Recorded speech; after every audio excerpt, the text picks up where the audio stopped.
Pourquoi est-ce important de valider son idée? Nous en parlons aujourd'hui dans l'épisode 4 de la série Business 211. Je vous retrouve après le jingle.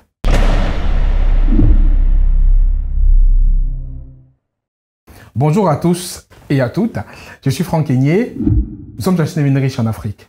Aujourd'hui, c'est l'épisode 4 de la série Business 211 que je lance sur la chaîne Devenir riche en Afrique. Donc il y a déjà 3 épisodes précédents qui sont disponibles sur la chaîne. Je vous invite à les regarder en cliquant sur les liens qui sont en description de la vidéo. Donc c'est important de voir ces 3 épisodes pour bien être en phase avec l'épisode qu'on va voir aujourd'hui. Dans l'épisode d'aujourd'hui, je vais vous expliquer en fait comment il faut valider son idée. Et pourquoi est-ce que c'est important de valider son idée avant de même d'aller sur le marché. Mais avant de parler de ce processus de validation, je vous demande, si vous vous intéressez à cette série Business 211, de vous abonner à la chaîne pour ne louper aucun épisode qu'on va publier dans cette série Business 211 et d'activer la cloche de notification pour ne louper aucune vidéo et d'être notifié dès qu'un nouvel épisode sortira dans la série Business 211. Donc c'est une série de vidéos qui vous explique en fait comment lancer votre idée, depuis même le fait de ne pas avoir d'idée jusqu'à aller sur le marché avec une idée qui va être prometteuse, qui va marcher. Donc, activez la cloche de notification et inscrivez-vous. Et chaque fois qu'un nouvel épisode sort, vous serez notifié. Donc maintenant, si on parle de la validation, qui est l'épisode 4, donc qui est le sujet de l'épisode 4 de cette série, je vais commencer par vous expliquer pourquoi il est important de valider son idée. Pourquoi c'est hyper important de valider son idée. Moi, je travaille au quotidien avec des entrepreneurs, des personnes qui lancent des projets. Il y a différents profils. Il y a des personnes que j'accompagne qui sont déjà en activité, mais qui galèrent. Ça veut dire que ça fait 4, 5, 6 ans, 7 ans qu'ils sont dans leur business. Ils donnent du temps, ils s'impliquent, mais ils n'ont pas les résultats attendus. Donc, ils se demandent juste ce qu'ils font de mal, qu'est-ce qui ne va pas. Et quand on travaille, on se rend compte en fait qu'ils sont lancés trop vite. Ils ont fait des choses très vite. Par exemple, créer un site internet rapidement, peut-être créer une page Facebook ou peut-être travailler sur des aspects de leur business qui n'en valaient pas la peine.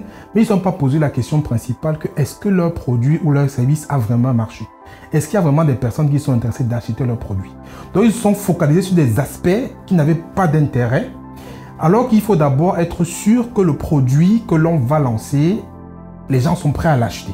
Qu'il y a un marché, si beaucoup de personnes oublient cette étape-là et se focalisent sur des aspects qui sont, je vais dire pour moi, secondaires, parce que ça ne sert à rien de vous à moi de mettre ses efforts sur une idée ou un produit où derrière, au bout du compte, on n'a pas de marché. Et beaucoup de personnes font cette erreur-là. Ils travaillent, ils passent des nuits blanches, ils passent des heures à construire des sites internet, construire des produits, faire des processus de vente, faire du marketing. Ils font plein de choses. Alors que derrière, le produit, quand il sort, il n'y a personne qui veut l'acheter. Donc, ils ont perdu beaucoup de temps et ils ont fait des erreurs. Et au bout du compte, ils se rendent compte que le produit est sur le marché, le service est là, mais il n'y a pas de client, il n'y a pas de marché cible. Et du coup, paf, ils commencent à se décourager. Donc, ça, c'est une catégorie de personnes que je rencontre, avec qui je travaille au quotidien. Après, l'autre catégorie de personnes, en fait, qui veulent copier, en fait, ce que j'appelle les gourous ou les grands groupes. Donc, c'est des personnes, en fait, qui sont à un stade de leur business, peut-être c'est le stade 0 de leur business. Ils sont tous au démarrage, aux fondations, à la base. Mais ils veulent copier déjà ceux qui sont déjà des étapes peut-être plus avancées qu'eux. Ça ne peut pas marcher comme ça. Pas parce qu'une entreprise, peut-être comme Microsoft, fait des posts, peut-être 10, 15 posts par jour sur ses pages Facebook, ou peut-être elle a une stratégie de marketing qui est différente de ce que vous allez faire. Que vous allez vouloir copier ce que Microsoft fait. Microsoft, si vous voulez lancer une entreprise de logiciel aujourd'hui, vous n'allez pas copier Microsoft parce que Microsoft a déjà une certaine position, a déjà une certaine taille de marché, une certaine étape déjà assez avancée où vous qui démarrez, vous ne pouvez pas copier. Je prends Microsoft pour imaginer le truc, mais ça peut être même un autre entrepreneur qui est dans le même secteur que vous, mais qui est plus avancé que vous. Forcément, il fera des choses différentes que vous, mais si vous voulez les copier, vous allez peut-être les copier, mais vous n'aurez pas le même résultat que lui. Parce qu'il a déjà une certaine audience, il est déjà avancé un peu et il peut faire certaines choses avec des résultats différents que vous. Et pour encore ramener ça, c'est pareil. Si vous allez quelque part, vous prenez une voiture et vous allez d'un point A pour aller vers un point B. S'il y a quelqu'un qui va à un point qui est différent de vous, du point A, qui est peut-être plus proche du point B et qui a plus de moyens, peut-être une meilleure voiture, peut-être une meilleure conduite, il arrivera au point B plus vite que vous. Et certainement, c'est même pas sûr que vous allez arriver parce qu'il y aura peut-être des difficultés de rencontrer en route. Ceci pour vous dire quoi? Ceci pour vous dire en fait que quand vous lancez, le processus de validation est très important et ce n'est pas nécessaire de copier déjà ce que font ceux qui sont dans le business depuis longtemps. Il faut que vous ayez votre propre méthode de validation pour être sûr que votre idée est bonne avant de mettre des efforts, du temps, de l'énergie pour pouvoir la lancer sur le marché. Maintenant que le cadre est posé, Je vais vous présenter les 6 étapes par lesquelles vous devez passer pour valider votre idée. Donc, ces 6 étapes qui sont très simples, très faciles à faire. Et justement, pour ça, je vous donne dans la vidéo un document qui vous donne cette checklist des 6 étapes que vous pouvez déjà imprimer et le prendre. Et chaque fois que vous avez une idée à valider, vous pouvez passer ces étapes-là pour être sûr que vous allez respecter bien le processus, pour être sûr que votre idée est validée et qu'elle est bonne et que vous pouvez aller sur le marché avec l'idée pour pouvoir maintenant lancer votre entreprise et rencontrer beaucoup de succès et bien entendu, générer pas mal de sous. Donc, la première étape de ce processus, c'est l'étape que je vais appeler l'étape du choix. Donc, étape 1. En étape 1, il faut choisir l'idée à valider. Donc, en étape 1, il faut choisir l'idée que vous allez valider. Parce que beaucoup de personnes vont vouloir déjà valider 3-4 idées en même temps. Ça ne marche pas comme ça.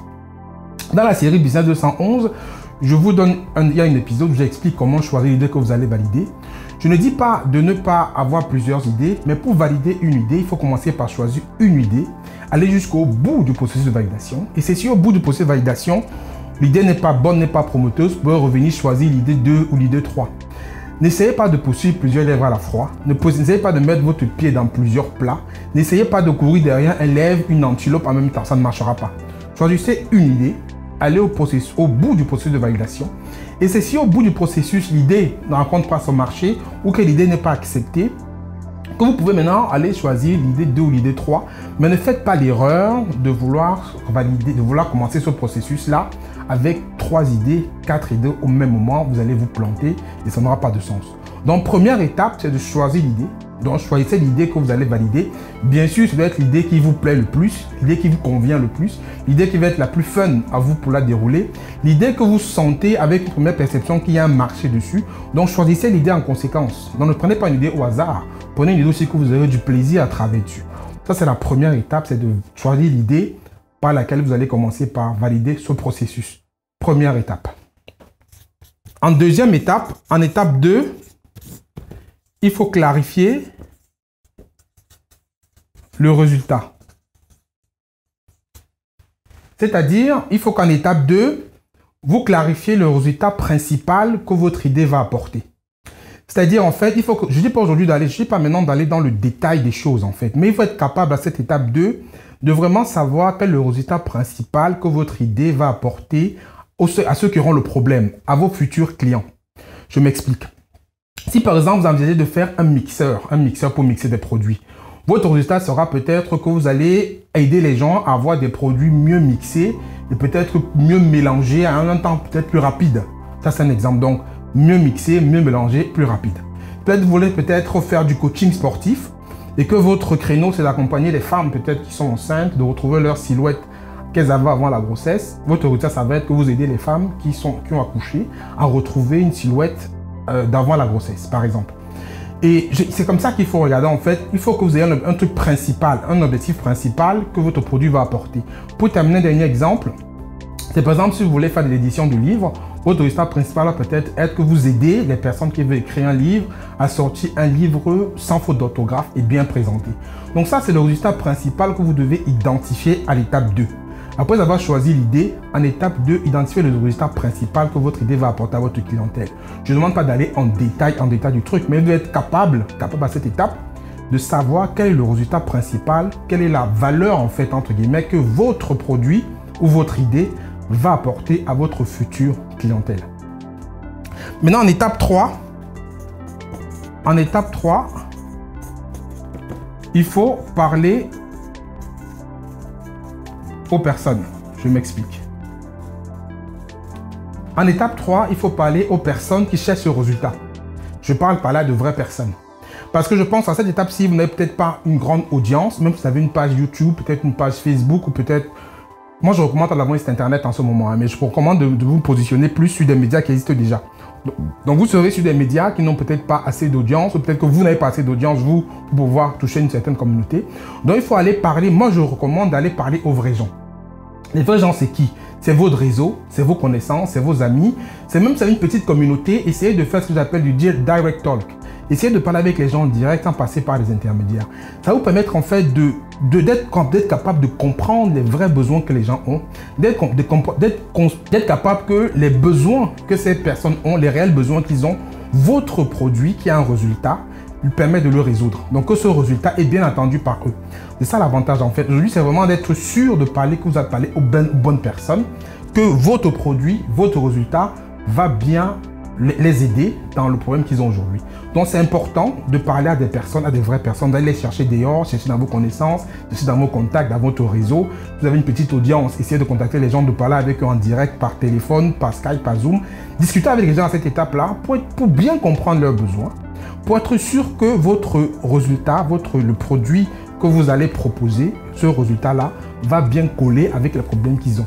Ça, c'est extrêmement important. L'étape 3, c'est de parler aux gens, d'aller parler aux personnes. Vous n'allez certainement pas avoir une grande audience maintenant pour pouvoir faire des campagnes Facebook et tout ça. Moi, je ne recommande pas ça. Je recommande de parler à des personnes en direct. Même si c'est peu de personnes, au moins, vous allez valider votre idée comme ça en étant sûr que les gens sont prêts à payer pour votre idée, sont prêts à vraiment résoudre leurs problèmes avec le résultat que vous allez proposer. Ça, c'est important. Étape 3, c'est de parler aux gens, d'aller vers les gens pour vraiment présenter votre résultat que vous promettez via le produit que vous avez. Maintenant, en étape 4, il faut créer une version bêta de votre produit.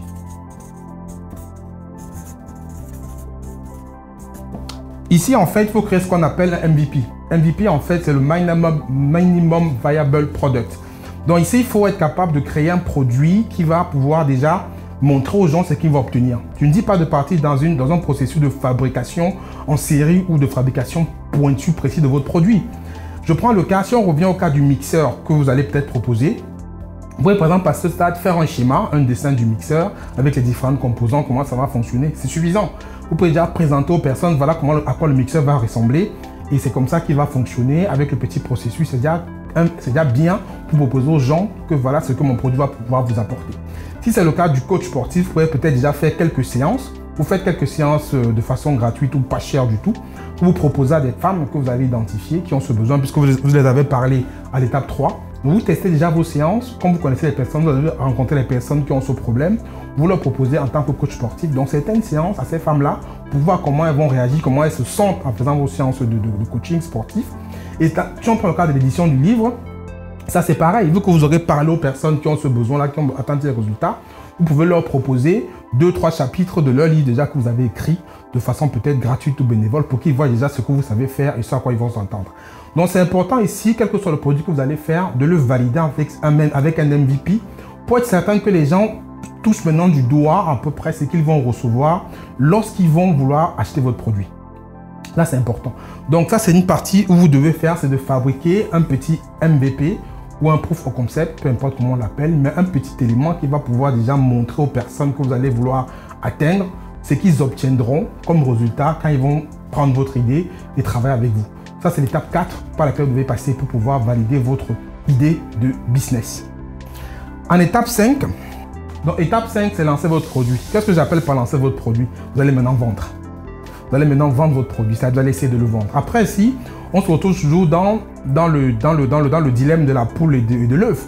Est-ce qu'il faut d'abord avoir, qu'est-ce qui arrivera avant la poule ou les œufs? C'est pareil ici, pour vous allez poser la question. Est-ce qu'il faut finaliser le produit avant de le vendre ou il faut le vendre avant de le faire? Donc, c'est le même dilemme. Moi, je recommande ceci. Avec ce que vous avez déjà fait en termes de MVP, il faut pouvoir commencer à chercher à vendre aux personnes parce qu'ils auront déjà le résultat que vous avez, que vous proposez ou que vous allez leur donner en fait avec votre produit. Donc derrière, vous avez déjà parlé aux bonnes personnes, vous avez un MVP, vous pouvez commencer à vendre. Mais ne vendez pas n'importe comment. Ici, je ne recommande pas de faire une vente de masse, c'est-à-dire d'aller faire une campagne Facebook ou faire une campagne YouTube, peu importe tout ça. Vendez aux gens en direct. Appelez les personnes, vous parlez avec eux, vous essayez de vendre votre produit à peu de personnes si possible, pour déjà essayer de rouler votre produit, déjà être sûr que votre produit, vous le maîtrisez bien et que les retours sont intéressants pour les améliorer. N'essayez pas de vendre en masse à ce stade. Moi, je dis, mon principe en fait, c'est qu'à ce stade, vous devez atteindre 1000 € de vente en 30 jours. C'est ça l'objectif. Maintenant, 1000 euros de vente, c'est une 1000 euros, 1000 dollars. Ça dépend dans quel pays vous êtes. Maintenant, tout dépend de la base de prix que j'applique. Quand je dis 1000 euros, 1000 de vente, 1000 euros ou 1000 dollars de vente, c'est sur la base d'un produit qui vaut entre 100 et 200 euros. Ça veut dire que vous devez faire entre 10 et 5 ventes pour être sûr que les gens sont prêts à payer pour votre produit. Le fait qu'à ce stade ici, vous allez convaincre les gens de sortir de l'argent pour pouvoir profiter de votre produit. Donc, il faut faire des ventes. Et il faut faire un minimum de ventes. 1000 euros, 1000 dollars pour moi, c'est le seuil. C'est le seuil pour moi qui démontre en fait que les gens seront prêts à payer votre produit. Et il faut essayer de les faire en 30 jours, maximum 60 jours, pour être sûr que les gens sont prêts à les payer. Après, si vous avez un produit qui vaut plus cher, qui vaut peut-être 1000 euros ou 1000 dollars votre produit, vous pourrez essayer d'avoir un ou deux clients, c'est suffisant. Mais il faut essayer de franchir ce seuil de 1000 dollars ou 1000 euros en 30 jours, ou 1000 ou 2000 euros si votre produit vaut plus cher. Après, si vous avez un produit qui vaut 10-15 euros, par exemple, si c'est un livre que vous sortez, un e-book que vous voulez sortir, que vous voulez vendre, là, vous pouvez faire une vingtaine de ventes, donc viser 500-600 euros pour pouvoir être sûr que les gens peuvent acheter votre produit. Donc, suivant le montant de votre produit que vous allez vendre, de votre idée, il y a un seuil qui est intéressant. Mais moi, je vise le seuil de 1000 euros, 1000 dollars. Ça, c'est un seuil qui est très intéressant. Pourquoi? Parce que faire 1000 euros, 1000 dollars, quand on lance son activité, c'est très compliqué. Pour le départ, quand on ne sait pas, c'est très difficile. Et quand on réussit à franchir ce seuil de 1000 dollars ou 1000 euros, avec une méthode stratégique comme ce que je vous montre là, et que ça fonctionne, on sait facilement dupliquer ces 1000 euros, 1000 dollars en palier, et finir à faire 10 000, 15 000, 20 000 euros ou 20 000 dollars par mois. Mais les premiers 1000 euros, 1000 dollars sont souvent les plus compliqués à réaliser. Et quand on sait les réaliser, on sait faire les autres de façon plus facile. Mais si on a mal fait ces premiers 1000 euros, on fera mal la suite. À un moment, on va tomber. Donc, c'est important de franchir ce seuil de 1000 euros, 1000 dollars avec la bonne méthode, la bonne stratégie pour pouvoir après dupliquer ça facilement. Donc, je vous recommande à l'étape 5, je vous recommande à l'étape 5 d'essayer donc de vendre votre produit de façon avec le MVP que vous avez peut-être fait ou peut-être directement avec des séances de coaching pour ceux qui veulent faire du coach sportif ou peut-être avec déjà des personnes qui veulent écrire les livres. Vous allez voir ce que vous avez déjà proposé à MVP, donc ils vont voir ce qu'ils vont avoir. Vous essayez de vendre à 2-3 personnes suivant le montant de votre offre. Mais l'idée c'est d'atteindre ces 1000 dollars ou 1000 euros pour être sûr que les gens sont prêts à payer. Donc ce stade est très important parce que c'est le stade qui va montrer que les gens sont prêts à payer pour obtenir le résultat que vous promettez. Ça, c'est très important. Mais ce sera une phase qui va être facile pour vous parce que vous avez déjà clarifié le résultat. Vous avez parlé aux bonnes personnes. Donc, vous savez qui a besoin de ce produit. Vous avez déjà créé une version bêta, une version test. Donc, vous avez lancé. Donc, vous savez à qui vous devez parler. Ne parlez pas à n'importe qui. Parlez aux bonnes personnes. Vous allez parler aux bonnes personnes. Et si vous ne parlez pas aux personnes qui vont bien, c'est que le problème est à deux endroits. Soit l'idée n'est pas la bonne idée, soit les personnes ne sont pas les bonnes personnes. Mais derrière, c'est à vous maintenant de voir comment vous allez ajuster ça, quoi. Donc, il faut essayer de parcourir toutes ces étapes-là. Ne les sautez pas. N'essayez pas de lancer le produit sans avoir parlé aux personnes. N'essayez pas de créer une version bêta sans avoir clarifié le résultat. Et ainsi de suite. Ça, c'est un processus que vous devez suivre de façon scrupuleuse. Ce qui nous amène à l'étape 6. Dans l'étape 6 maintenant, c'est une étape que j'aime bien. L'étape 6, c'est une étape que j'appelle de garder l'esprit ouvert. Donc, je vais vous expliquer. Dans l'étape 6, c'est garder l'esprit ouvert. Ça veut dire quoi? Ça veut dire en fait que parmi toutes ces étapes-là, tout ce processus-là, on a dit au départ que vous allez choisir une idée. Une idée que vous allez essayer de valider parmi tout ce processus-là. Pendant tout ce processus, vous aurez des échecs, ça c'est certain.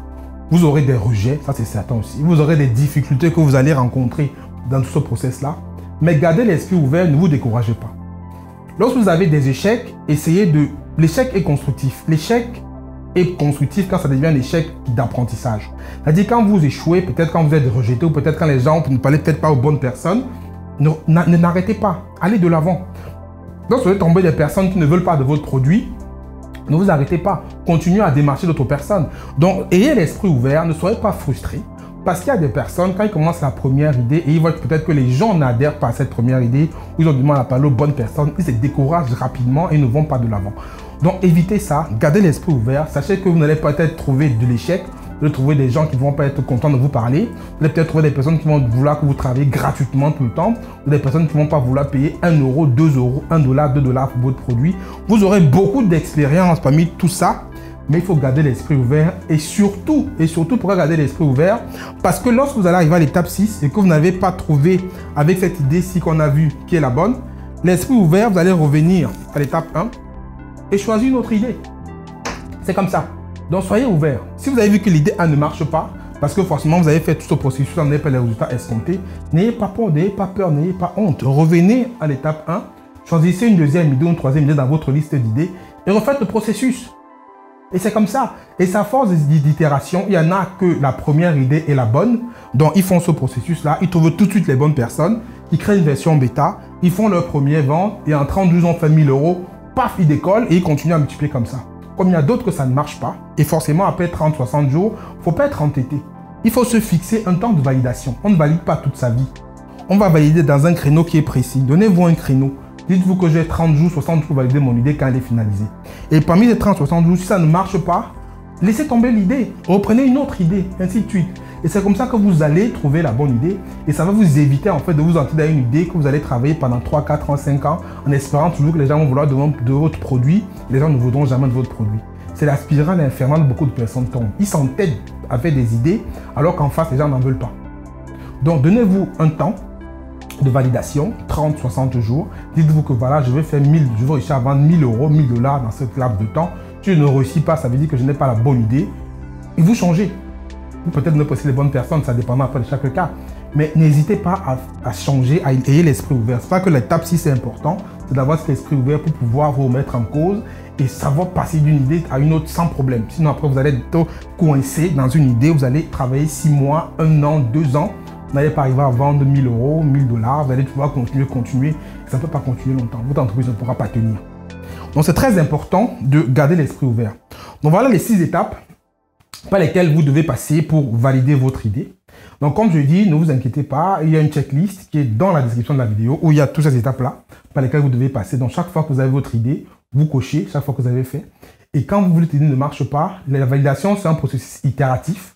Et c'est l'échec, on apprend beaucoup avec l'échec. L'échec est constructif. Si vous faites la première idée, ça ne marche pas, faites un bilan avant de faire la deuxième idée. N'allez pas tout de suite. Voyez ce qui n'a pas marché dans le processus. Essayez d'améliorer quand vous allez faire la deuxième idée.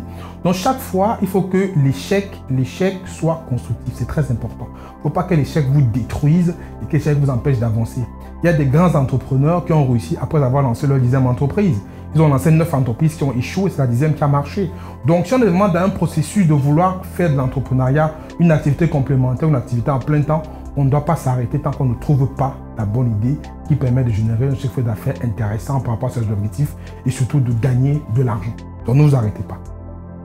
Donc, on arrive au terme de la vidéo. Je vous ai présenté les 6 étapes de validation. Je vous annonce aussi avant de terminer qu'il y a un programme qui existe, un programme qui est sorti qui s'appelle le programme Validé.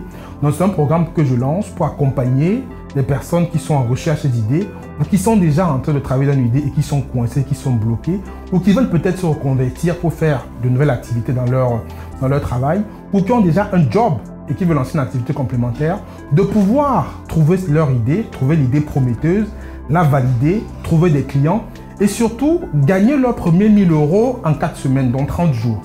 Donc la description de ce programme est dans la vidéo, le descriptif de ce programme est en bas de la description de la vidéo. Vous pouvez cliquer pour avoir plus d'informations.